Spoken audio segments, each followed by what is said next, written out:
Assalamualaikum warahmatullahi wabarakatuh. Perkenalkan, nama saya Rehan Maulana.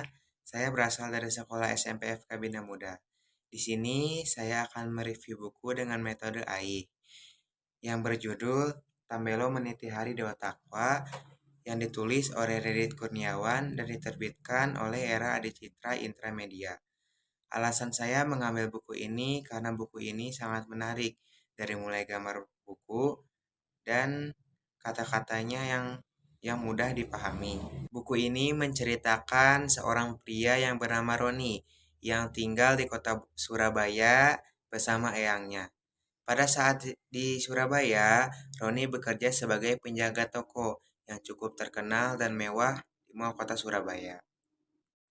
Pada suatu hari, Roni diajak pergi bermain ke rumah Rio oleh Wildan temannya. Sesampainya di rumah Rio, telah terjadi pembunuhan terhadap Rio yang membuat Roni dan Wildan dituduh atas pembunuhan Rio. Roni dan Wildan pun panik karena mereka merasa tidak bersalah telah membunuh Rio.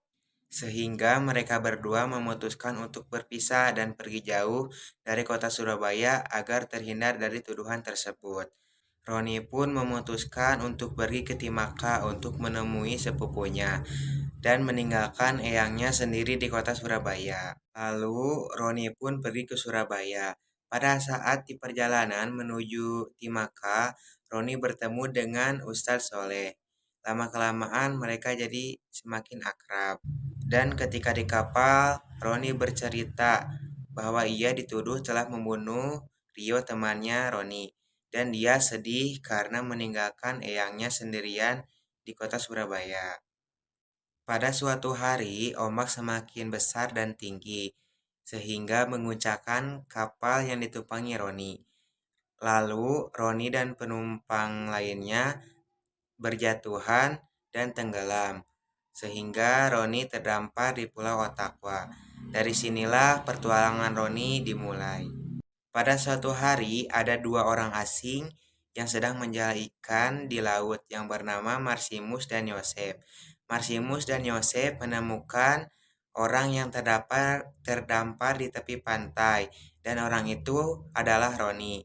Lalu Marsimus pun membawa Roni ke rumahnya untuk menyelamatkan nyawanya. Pada saat itu, Roni mulai sadar dan Roni diberikan Tambelo.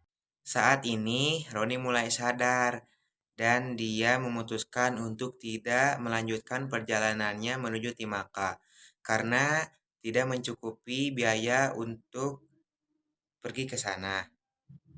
Lalu, para warga pun mengira bahwa Roni adalah guru yang diutus untuk mengajar di pulau tersebut. Sehingga Roni pun kasihan melihat anak-anak yang belum bisa menulis dan membaca. Roni pun memutuskan untuk menjadi guru di pulau tersebut. Dan Roni sudah mulai terbiasa tinggal di Pulau Otakwa. Ini banyak memberikan pelajaran kepada pembacanya. Kita harus banyak-banyak bersyukur atas pemberian Tuhan kepada kita. Jika ingin mendapatkan kebahagiaan, juga dapat dimiliki dari hal-hal yang sederhana, tidak harus yang bermewah-mewahan. Sekian review buku dari saya. Mohon maaf jika banyak kesalahan. Wassalamualaikum warahmatullahi wabarakatuh.